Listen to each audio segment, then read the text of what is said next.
See right here that the 48 car is really, really good. I mean, pretty good on the bottom or the top, seems like. But that 24 is able to keep her wound up there on the high side. Got that good momentum down the back straightaway, but I think the 48's got his number right now. And Gordon continues to catch lap cars, and that's not helping the situation any.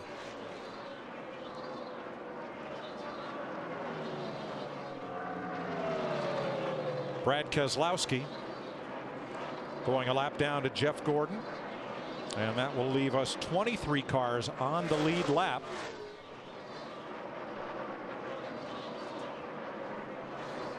I've been watching these two guys. They've been running different lines at the different end of the racetrack. Now Gordon goes to the top, Johnson to the bottom of the racetrack, but I think Gordon will keep her wound up on the top side. And as you see there, Gordon comes right back to the front.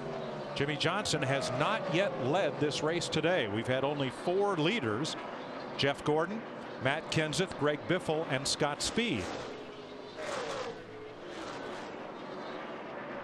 Two pretty equal race cars right there.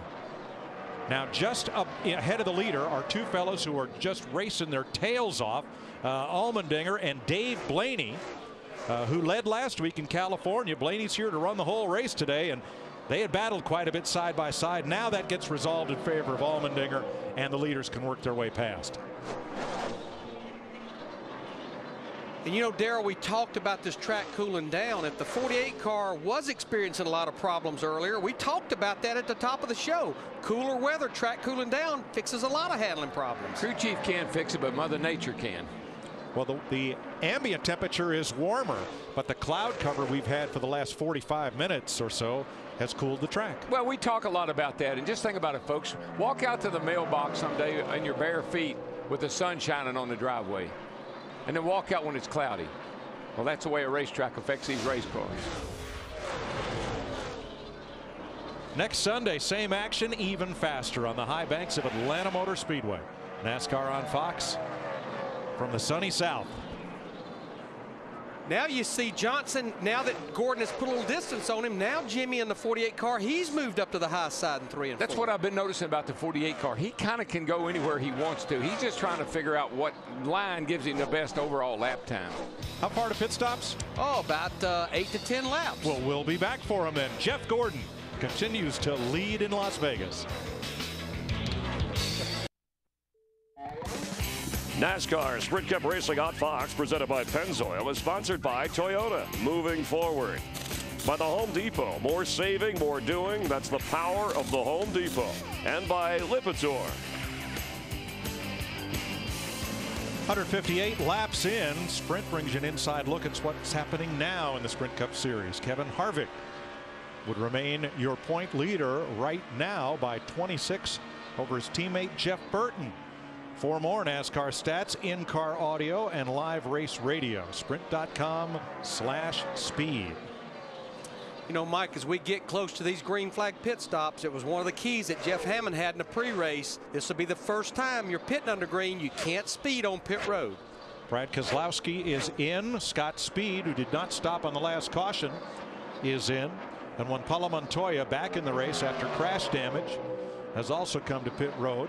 Still waiting on lead lap cars to make their appearance. I tell you, for a car that started the weekend off in the fence, that 29 car, and started back in what, Larry, 34th spot, he's up here battling right now to get around his teammate Kevin Harvick.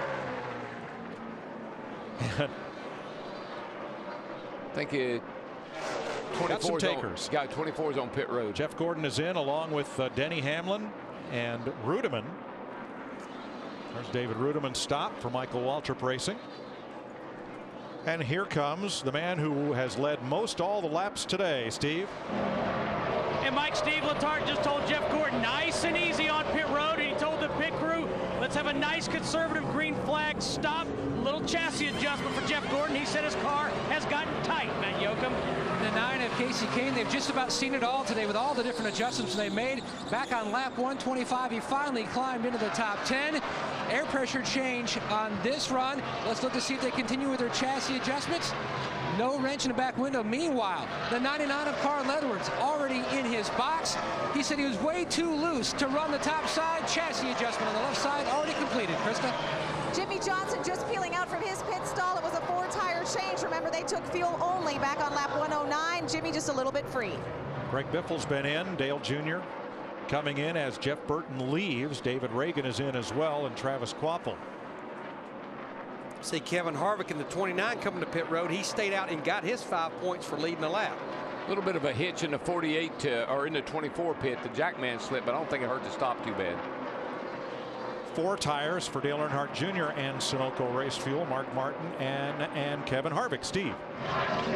Kevin Harvick started this race out really loose, Mike, but the car has come around for Harvick.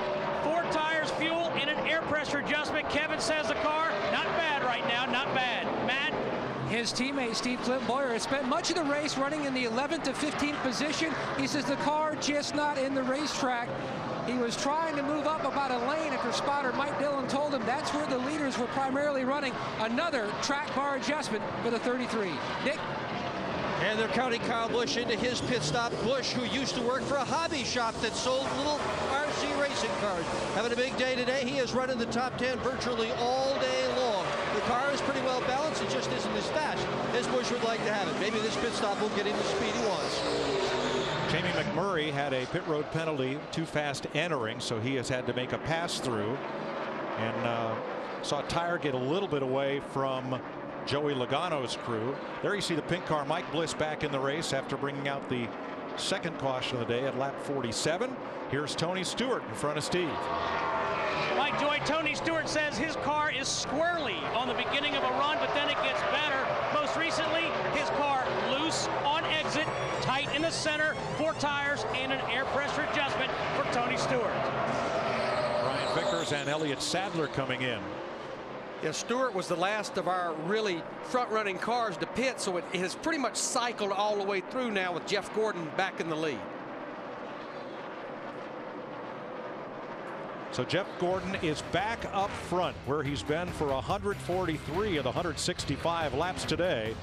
102 to go in Las Vegas. 97 laps to go in Las Vegas. Jeff Gordon leading Jimmy Johnson by just 0.4 of a second. Matt Kenseth 6 seconds back. Jeff Burton, Kevin Harvick. We want to show you something now that's real important when we get into green flag stops. Obviously the pit stop, but how the driver gets on and off pit road. So what we're going to do is show you the total time for the 2 laps, including the green flag pit stop.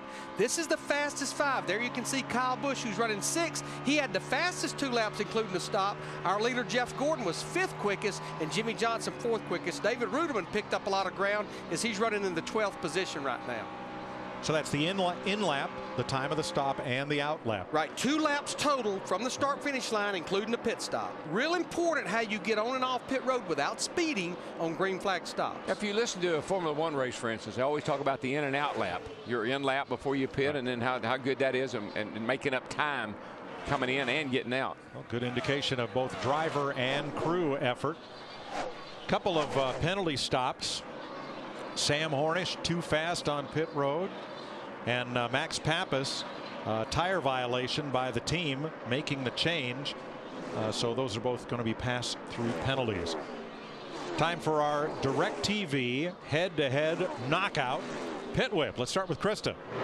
Well, we knew Jeff Burton would be one to watch. He's a 2-time winner here, but he started 22nd. Didn't take him long to move up. By midway through the race, he was in the top 5. Right now, though, Jeff Burton's race car is about as bad as it's been all day. Really tight. He said he can't turn at all.